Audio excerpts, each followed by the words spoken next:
Hi everyone, my name is Alexis Ramos, I'm Ezequiel Mendoza.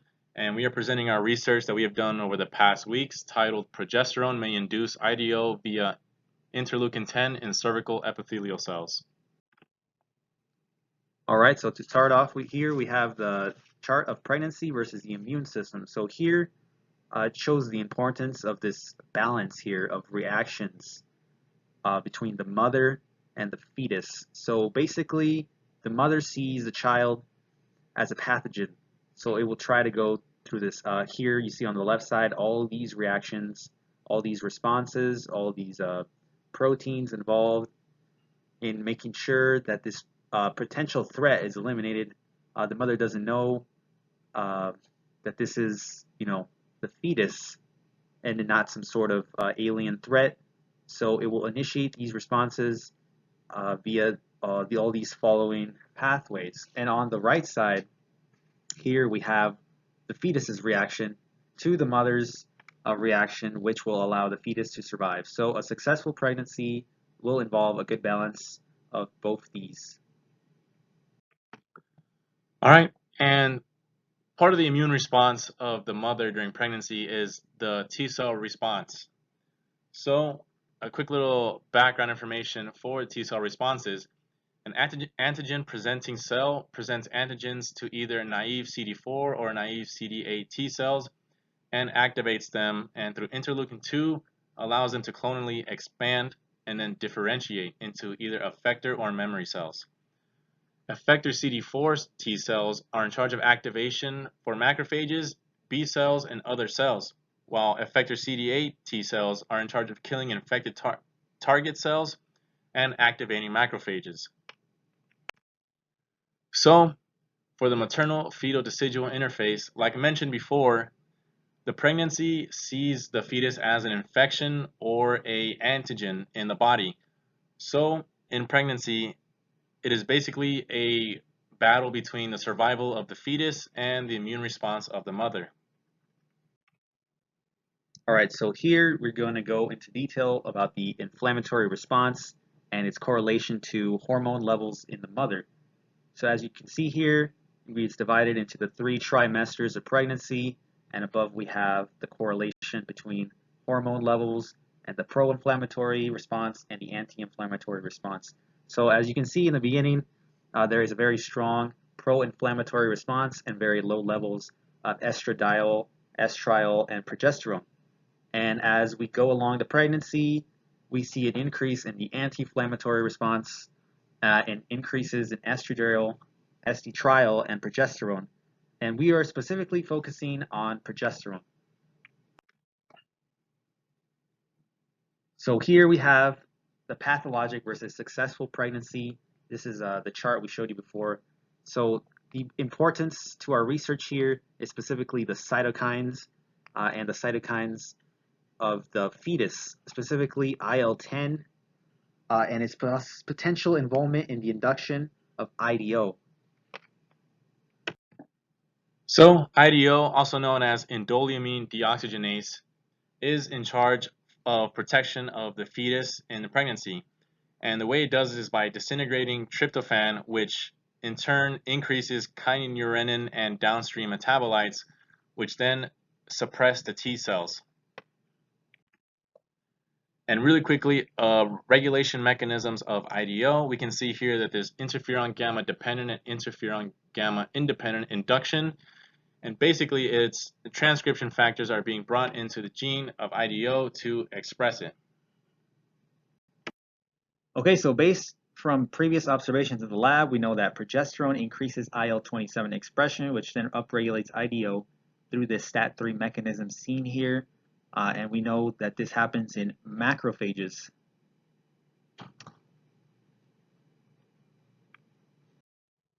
Okay, so using this knowledge, our hypothesis is that progesterone may induce IDO via IL-10. So going into our methods, we used HeLa cells, otherwise known as cervical epithelial cells, and these are actually very important cells, and I'll get into the importance of them in a little bit. But to continue on with our methods, we treated these cells with progesterone and isolated mRNA from these cells to see DNA or complementary DNA, and then performed PCR or real-time PCR to see the expression of IL-10 and IDO. And so I mentioned the importance of cervical epithelial cells, and the reason that these are so important is that no one else has studied these cells with the process that we're using. So with the process of progesterone, interleukin 10, and IDO, we are the first to perform these experiments and do research that pertains to this specific process and these specific cervical epithelial cells. These cells are also 95% similar to epithelial placental cells, and they are readily accessible, which makes them very good cells to perform experiments with. And so from our methods, we were led to these results for the IDO gene expression. So we can see here that we have a control group, and then we have two experimental groups. So the first one, the 10 micrograms of progesterone, actually showed that IDO was expressed at around 4 to 5 times as much as a control group, and 100 micrograms of progesterone was expressed about 2 to 3 times as much as a control group. And our hypothesis was kind of split up into two parts. So the first part was just IDO expression, but now the second part is that IDO expression may be mediated by interleukin 10, which then led to the second set of results of interleukin 10 gene expression. So we had a control group as well, and we can see here from the 10 micrograms of progesterone that interleukin 10 was expressed about 10 times as much as a control group, and 100 micrograms of progesterone was expressed around 5 times as much as a control group. And a very interesting thing to notice here with the results of our interleukin 10 gene expression and our IDO gene expression is that they are both expressed at very similar rates.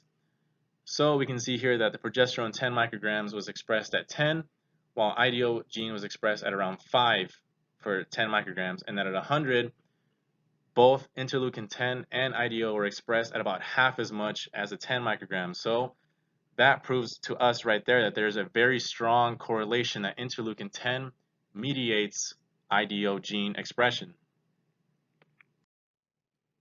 All right, so based on our results and on the previous knowledge we have of macrophages and the IL-27 mechanism, here we have a very likely mechanism for this type of IL-10 expression in cervical epithelial cells. So the significance of this, to reiterate once more, is that it's never been done before.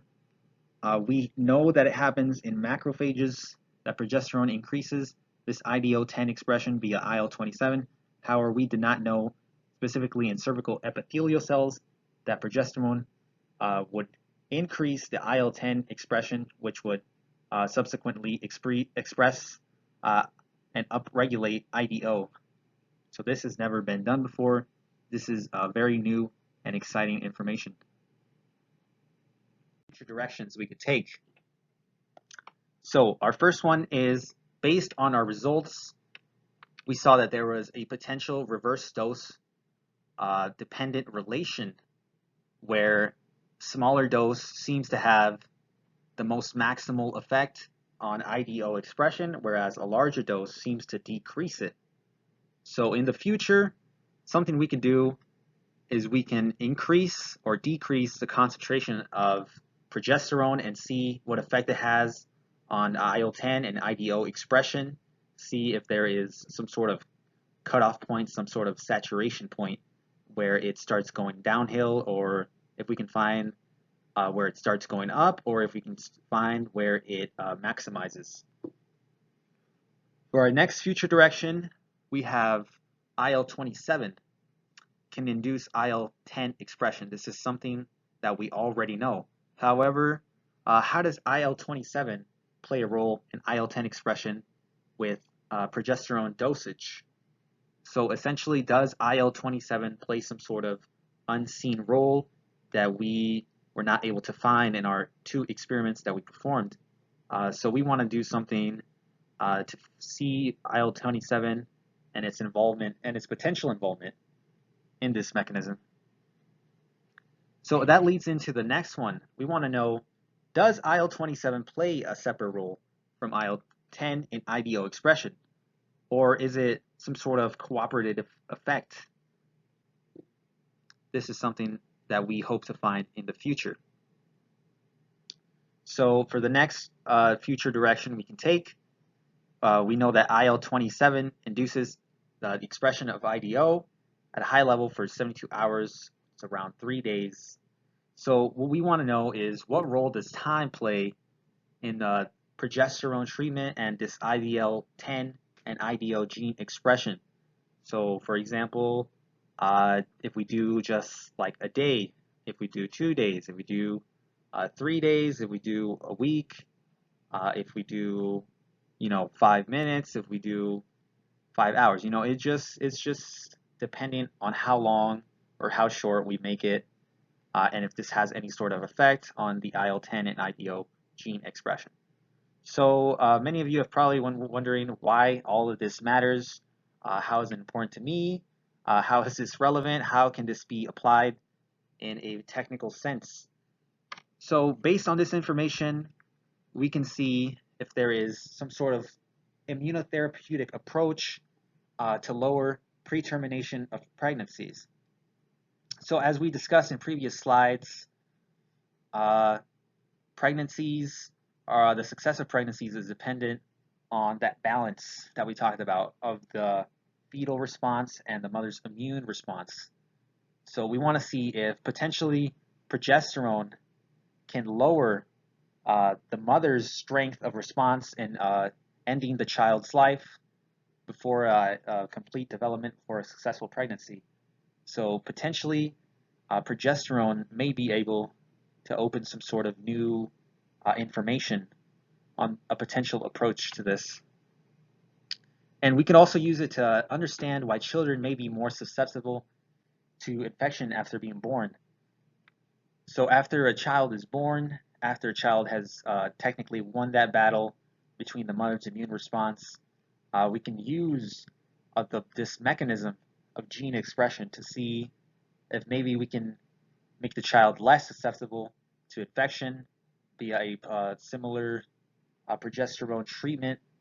It's unsure how we would go from here for this one specifically, but for the immunotherapeutic approach, we can try the previous aforementioned 4, and I think this will be a very good place to start for the next set of experiments. Lastly, here are list of references. But other than that, this was the end of our presentation. Thank you all for listening.